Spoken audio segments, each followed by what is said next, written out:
अभिषेक मनु सिंघवी।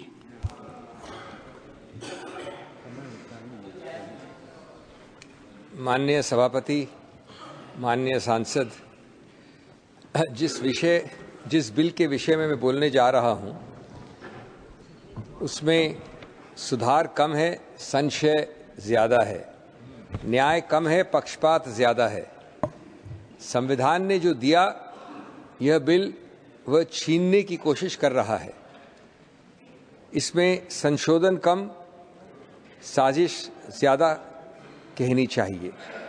जब कानून बराबरी का न हो तो वह सत्ता की चालाकी बन जाता है। यह कानून नहीं, कानूनी भाषा में लिपटी हुई मनमानी है। माननीय सभापति, मेरे सीमित समय में मैं कुछ बिंदुओं पर आपका ध्यान आकर्षित करना चाहता हूं। पहला ये कि यह बिल 100% हमारे संविधान के अनुच्छेद 26, 25 और 26 और विशेष रूप से 26 का उल्लंघन करता है। मुझे सौभाग्य और मौका मिला था वकील की हैसियत से सबरीमाला, संथारा, दाऊदी बोहरा ऐसे कई धार्मिक समुदायों के कई मुद्दों के विषय में बहस करने का। दो सिद्धांत उन अनेक निर्णयों से स्पष्ट हैं और वो सिद्धांत 1950 से बारंबार उच्चतम न्यायालय ने घोषित किए हैं और ये सिद्धांत धर्म तटस्थ हैं, रिलीजन न्यूट्रल है। एक है कि अगर किसी भी प्रथा, किसी भी धर्म, मजहब या संप्रदाय की कोई भी रीति रिवाज या कोई प्रथा उसका एक अभिन्न अंग बन जाता है, इतिहास में ले लीजिए, संस्कृति में ले लीजिए, किताबों में ले लीजिए, तो उसको अनुच्छेद 25 और 26 का पूरा व्यापक संवैधानिक सुरक्षा चक्र मिलता है।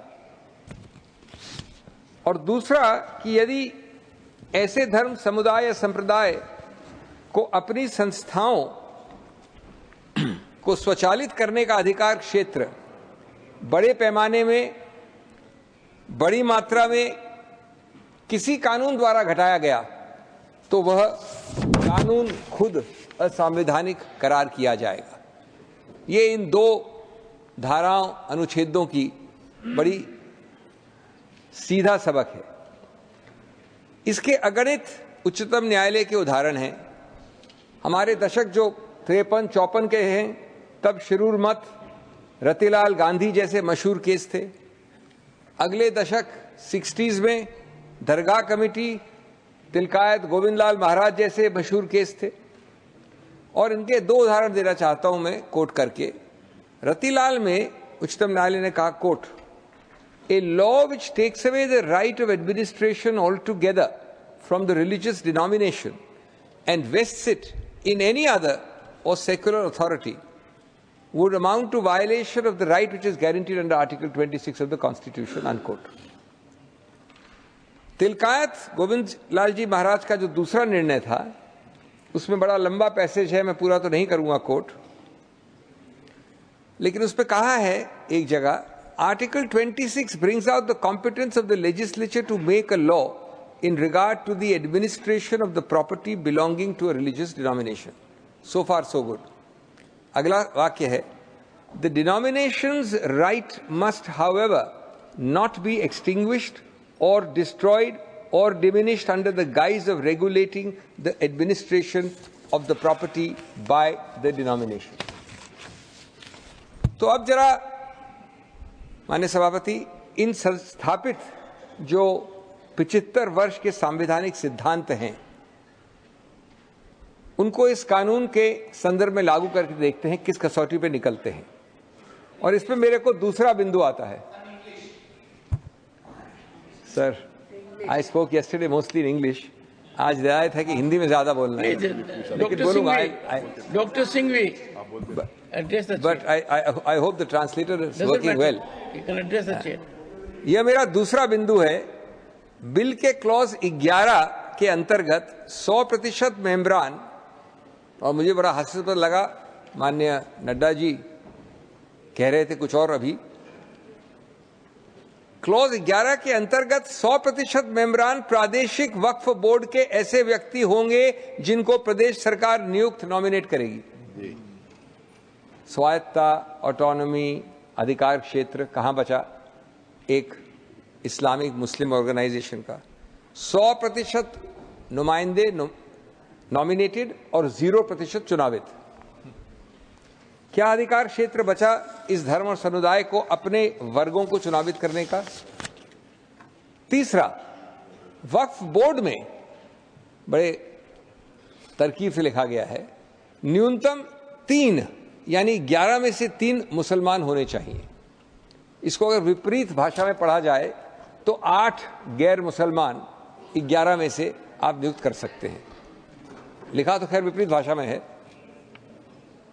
अनुच्छेद 26 का कौन सा स्वायत्त, मैं पूछना चाहता हूं, का हक अपने समुदाय के साथ छोड़ा गया है?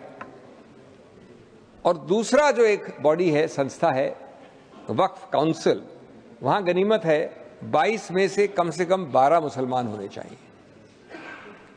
चौथा बिंदु, अनुच्छेद 25 और 26 में अपने धर्म के लोगों को अपनी संस्थाएं खुद चलाने का हक दिया गया है। इस बिल में क्लॉज 14 द्वारा वक्फ बोर्ड के अध्यक्ष के विरुद्ध कोई मेंबरान अविश्वास मत नहीं ला सकता। उसको हटाने की अविश्वास मत द्वारा प्रक्रिया नहीं की जा सकती। क्या गणतांत्रिक प्रक्रिया छोड़ी है सरकार ने इस बिल में? क्या स्वायत्तता बची है? बचा है तो सिर्फ सरकारी नियंत्रण। पांचवा बिंदु, पहले पुराने कानून में वक्फ बोर्ड के सीईओ को मुसलमान होना अनिवार्य था और साथ साथ 2 व्यक्ति जिनके नाम बोर्ड देता था उनमें से एक नियुक्त करना आवश्यक था। बिल का क्लॉज 15 इस वर्तमान बिल का इस सबको हटा देता है क्योंकि इसका आधार है अब बिग ब्रदर नॉमिनेशन के आधार पर इसको चलाएगा। छठा, मैं आपके सामने 6-7 एक्ट्स का नाम लेना चाहता हूं। Karnataka Hindu religious institution charitable endowments act 1997, Jagannath temple act 1955, Mata Vaishno Devi shrine act 1988, Tamil Nadu religious charitable endowments act etcetera 1959, Uttar Pradesh Kashi Vishwanath temple act 1983, Sikh Gurdwara act 1925 और मेरे पास ये सूची बहुत लंबी है भारत के विभिन्न धार्मिक संस्थाओं के विषय में, भारत के विभिन्न प्रदेशों के विषय में। मैं ये पूछना चाहूंगा इस सम्मानित सभा से कि क्या इसमें से एक भी आप किसी समुदाय धर्म का नाम ले सकते हैं जिसमें उस समुदाय धर्म के अलावा लोगों को नॉमिनेट करने का अधिकार क्षेत्र दिया गया है? किसी एक में? मैं तो सराहना करता हूं और पूरा समर्थन करता हूं बीजेपी के नए नवेले दोस्त माननीय नायडू साहब, चंद्रबाबू नायडू, मैं वास्तव में सराहना और समर्थन करता हूं उनका, जब उन्होंने कहा कि तिरुपति बोर्ड में गैर हिंदू कैसे आ सकता है। बात सही है बिल्कुल। तो किस आधार पर ये सरकार ये आडंबर कर रही है, ये स्वतःला व्यवहार, ये भिन्न कसौटी एक समुदाय पे? इसका मतलब ये नहीं है कि आप दूसरे समुदायों पे भी यह प्रहार करें। इसका मतलब है कि आप ठीक ठाक तरीके से द्वेष की भावना से यहां नहीं चलें। 7वां मुद्दा, ये जो भी बात हुई वक्फ बाय यूजर की, ये बड़ी रोचक एक कानूनी सिद्धांत की बात है।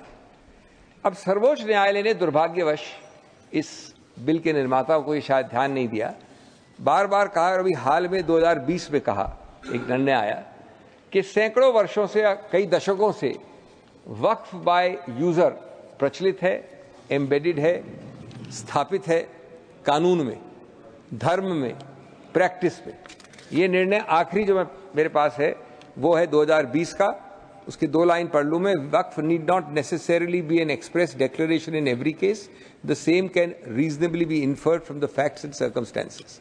उसके बाद बड़े लंबे चौड़े इसमें डिस्कशन हुए हैं। तो मेरा मुद्दा यह है कि अगर सर्वोच्च न्यायालय ने निर्णय द्वारा ये स्थापित कर दिया है कि वक्फ बाय यूजर कानूनी है, सही है, संवैधानिक है, तो उसको हटाने का तरीका एक ही होता है, कानून निरस्त नहीं कर सकता। हम सब जानते हैं कि कानून की बड़ी एक स्थापित मर्यादा है कि कानून द्वारा आप किसी निर्णय को निरस्त नहीं कर सकते। आप सबसे ज्यादा ये कर सकते हैं कि उस निर्णय के आधार को हटा सकते हैं। तो अब मैं पूछना चाहूंगा कि आप इस निर्णय का आधार जो है कि कई दशकों से ये स्थापित कस्टम है वक्फ बाय यूजर, उसका आधार आप कैसे हटाएंगे? इस बिल का जो पहला प्रारूप था उसमें उसको हटाने का प्रयत्न किया गया, यानी निर्णय को निरस्त करने का, न कि कोई आधार का हटाना। जब कोई प्रोटेस्ट आए शायद मिलीजुली पार्टीज के, तो एक और रोचक प्रसंग निकला। उन्होंने कहा कि ठीक है, हम इसको हटा तो रहे हैं लेकिन इसको भविष्य से हटाएंगे, रेट्रोस्पेक्टिव नहीं, यानी वक्फ बाय यूजर आगे से नहीं होगा। जो गलती पहले की आपने, अगर कोई चीज कानून द्वारा स्थापित पाई गई है और आप उस चीज का, उस निर्णय का, उस उच्चतम न्यायालय के जुरिस्प्रूडेंस का आधार नहीं हटा सकते हैं, तो आप उसको नहीं हटा सकते हैं भूत के लिए भी और भविष्य के लिए भी, retrospective also and prospective also. तो इसका कोई तर्क, इसका कोई खास मुझे समझदारी नहीं दिखी। 8वां क्लॉज 3 के अंतर्गत 5 साल के इस्लाम के अनुयायी की, जिसकी अभी जिक्र हुआ, आवश्यकता है। लेकिन साथ साथ एक बड़ा रोचक वाक्य और है जिसकी जिक्र नहीं हुआ। वो 5 साल के इस्लाम के अनुयायी के बाद जो वाक्य है वो कहता है, quote, having ownership of such property and that there is no contrivance involved in the dedication of such property, unquote। या तो हमारे ड्राफ्ट्समैन साहब साहिबा बहुत सरल हैं या अत्यंत शातिर हैं। ये कंट्राइवेंस क्या होता है? ये युक्ति, ये तरकीब कौन, कैसे, किस आधार पर, किन तथ्यों पर निर्णित करेगा? यानी अगर एक व्यक्ति 5 नहीं 30 साल से इस्लाम का अनुयायी है, उसके पास सेल डीड है, वो मालिकाना हक है उस जमीन का, फिर भी वो जिंदगी भर कलेक्ट्रेट और सरकारी दफ्तरों के चक्कर लगाएगा, ये बताने की कंट्राइवेंस नहीं है। और इसीलिए वो हमारे शासकों के नियंत्रण में रहेगा। मिट्टी मेरी, मकान मेरा, इबादत मेरी, निशान मेरा, फिर भी कहते हैं सबूत दें कि हक है तेरा। Ninth, and my final point for the day, I'll finish within time. The bill has proposed to delete one section of the old act which did not apply the Limitation Act to the Waqf Act. There was a specific provision, 107, which said Limitation Act, जो कई कानूनों पर apply करता है, पुराने वक्फ act पे लागू नहीं होगा. It will not apply. In other words, this new bill says that the Limitation Act will apply to the Waqf Act. Now, this at first blush may seem to be a positive measure, but on deeper reflection, it is actually designed in favor of persons, and those persons include many government entities, who have actually been illegally occupying Waqf property for many, many years.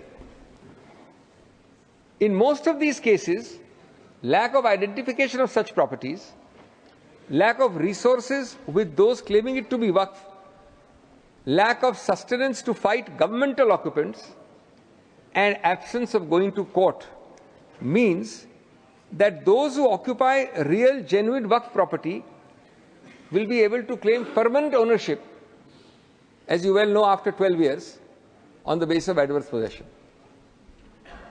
So limitation will kick in after 12 years, because this act says limitation shall apply to Waqf, and the claim of the Waqf that this is genuine Waqf property will be time barred. Here is the irony. On one hand, the bill has omitted the concept of Waqf by user, or at least prospectively now, by an amendment. It disallows Waqfs to be created on the basis of uninterrupted usage over a significant period of time. On the other, the applicability of the Limitation Act, if this bill has passed, has inversely and conversely allowed the government, other government-like quasi-entities, and others outside the community to lay a claim over real Waqf property on the basis of uninterrupted and continued possession beyond 12 years, so long as litigation is not started before that. A property can thus be usurped on the principle of adverse possession. This is a deliberate attempt by the government to further its own agenda by minimizing protection conferred upon Waqf properties with the right hand, and on the same time significantly increase its own control and power to permanently claim properties with its left hand. हमारी खुद की छत भी छीनी जाती है हमसे, और कहते हैं कि वक्त का तकाजा यही है. लिमिटेशन एक्ट डील्स विद वक्त, अपार्ट फ्रॉम वक्फ. जिस जगह सजदों के निशान थे, आज वहां दस्तावेज मांगे जा रहे हैं. माननीय सभापति, अंत में ये कहूंगा कि इसमें कई और बिंदु हैं जिनके लिए समय नहीं मेरे को बात करने का, लेकिन अगर इस पर पुनर्विचार नहीं किया जाएगा, अगर इसको ईगो के आधार पर पारित किया जाएगा, तो मुझे कोई संदेह नहीं है कि अगले कुछ वर्षों में इसको असंवैधानिक करार दिया जाएगा. धन्यवाद.